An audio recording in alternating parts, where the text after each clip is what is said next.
I'm really pleased to be here for reasons that will become clear. Are you getting feedback? What the hell? If not, I'll just take it off and speak. When we first started talking about this, I had a picture of getting somebody like Krugman here and gradually introducing him to the real problems of the world and hoping to interest him in helping us with them, because obviously a very bright guy. You'll notice that when he does tackle some pretty important problems in our society, he always tries to end it up with a cure, which is more growth. And of course, growth is a disease, not the cure. And our problem is, how do we get the redistribution that's necessary? Obviously, there are a lot of people on this planet that need more growth. But as I've mentioned before, there are a lot of people in our society who don't need any more growth. And one of the things that John Holder and I started talking about, and Ann, 30 or 40 years ago, is what we call de-development, not development. And that was to reduce the pressure that the rich people are putting on the planet to make room for the poor people to have growth that they need in order to have eventually something like a sustainable society, although like some of you, I've learned to despise the word sustainable because it's attached to things like sustainable growth, which of course is biophysically impossible. We didn't get Krugman to come. If he had come, I'd have asked him, for example, even in the areas he's interested in, why doesn't he have a research program looking into the costs of inequity? How much does it cost us not to treat women the same way that we treat men? How much does it cost us to keep Islamists out of the country if we possibly can? How much does it cost us the continuing racism that we face? How much does just straight economic inequity cost us? How many people are too poor to get the kind of training and jobs that will help us solve some of these problems and so on? It's an example that maybe the economic community has looked at closely, but I don't know it. I haven't found that we need help as ecologists in getting answers to questions like that, whether they already exist or whether there is a need for a research program. And I think there's need for lots of research programs. That was pretty disappointing not to get Krugman here. I don't even know if we asked him, did we? No, one of the reasons he didn't come. Yeah, that's what I figured. Well, you didn't have to announce that I was going to be here. But what really has pleased me is that I've heard a long series now of excellent papers by people even caring that I would consider to be junior, people who are young, who are getting into the area, who are beginning to develop brand new ideas. And I think in a sense that's much more important than how many old farts you can drag out here, because they won't change their minds anyway. You won't change my mind and so on, but young people can change their minds, and that's an important thing. If I were going to lecture to the young people, which is what I'm actually doing now, I'd only mention a few things that I think are still not given enough emphasis, and then the big thing, which I'll come back to.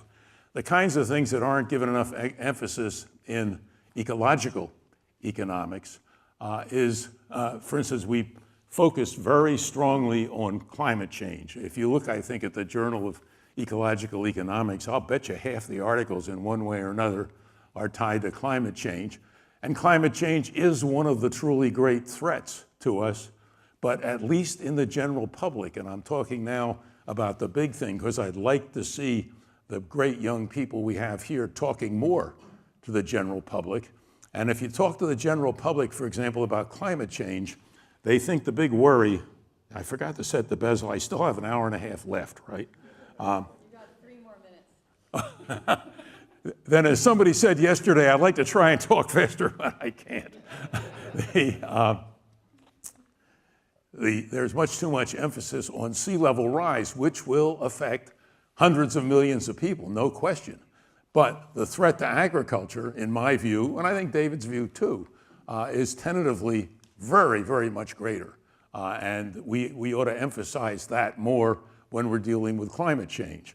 On the population side, somebody raised the issue the other night, what can we do about population? The answer is if you look at Bradshaw and Brooke and other people, there's no way we can move the population situation to where we are below today. That is, by the end of the century, even making some big assumptions about a lot of premature deaths, we're still going to have at least 7.5 billion people on the planet. Does that mean we should ignore the population situation? Of course not. What kinds of things can we do? First of all, we can make a lot of women's lives better by seeing to it that they have full education and equal rights with men, and that will change their attitude towards childbearing, and the TFR will go down. You can also provide everybody with modern contraception and backup abortion. That would bring the TFR down. And you can move to work the ethical view in society. For about the last 20 years, the ethical view among educated people is you limit yourself to 2 children. It's now clear that if we're going to ever get to a reasonable population size, ethical people should be limiting themselves to 1 child. Now, my generation could have had 2, but luckily we only had 1, so I can consider myself ethical still. But in that aspect, yes.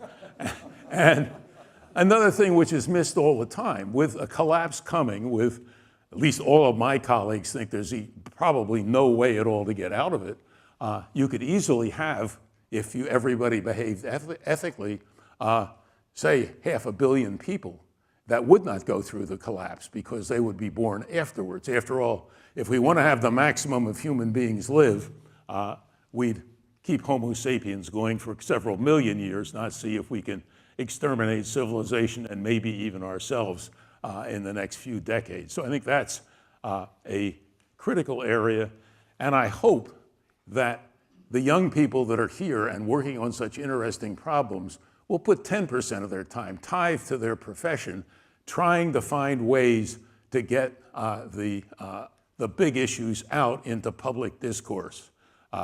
For example, there's a huge literature on the failures and problems with corporations.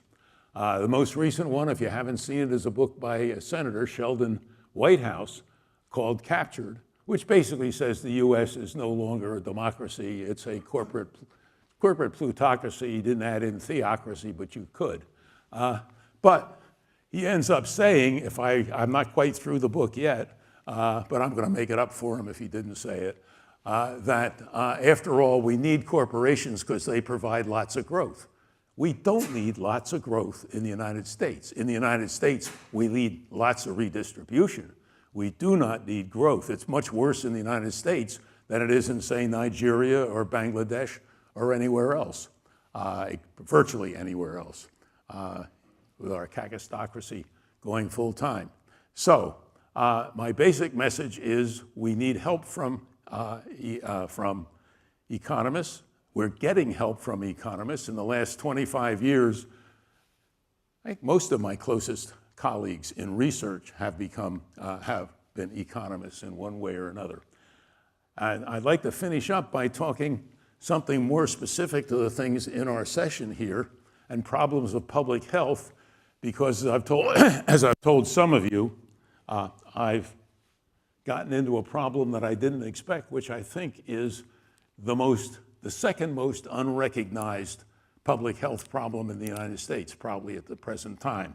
Everybody is very much aware of the public health problems that come along with air pollution and with a nutritionally lousy diet. The problem that I ran into through interdisciplinary work, meeting people who are very much involved in conservation, turned out that the wife of the couple was an orthodontist and realized that orthodonture in general is moving things in the wrong direction, and that many of our most serious non-communicable diseases are caused by bad development of jaws that trace to some bad processes in breastfeeding, bad processes in weaning, and generally moving our kids and ourselves to a liquid diet so that our jaws do not get enough exercise to develop properly, which is why almost every kid now wears braces and why more and more people are using CPAP machines, because most of the orthodontal procedures, and these are done by people who really want to help people, but most of them tend to move the jaws backward. By the way, the upper jaw is also mobile. People don't realize that. Restrict the airway, and this is where sleep apnea comes from. And the second big thing, besides all the problems that come with sleep apnea, is the epidemic of bad sleep in our society, which traces partly to that and partly to a whole series of other things like artificial lighting. And there's a new book out by Matthew Wheeler dealing in detail with the literature on sleep. And the basic message of it is, if you're not getting 7 or 8 hours a night, your life expectancy and everything else drops dramatically. Read it, it's been very well reviewed. The book that we've written on the jaw problem, which ties directly, I was stunned, this book just came out, and our book is being published in March, called Jaws, and it's got a picture of a shark, no. But the two tie together. There's an interesting overlap in it. And it's an example, again, of a public health problem that's not all that hard to solve, except for human beings. In other words, people don't change very rapidly. Did you show me the one yet, Gretchen? I'll show you whichever one you want. We got I don't know. I've said enough. Anyway, it's been a great pleasure. I'm really happier that I came here to listen to great papers by younger people rather than spend our time trying to persuade old people who won't change anyway. So thank you for all you've done. I'm delighted to be here. And now we can give it to a young person, Steve.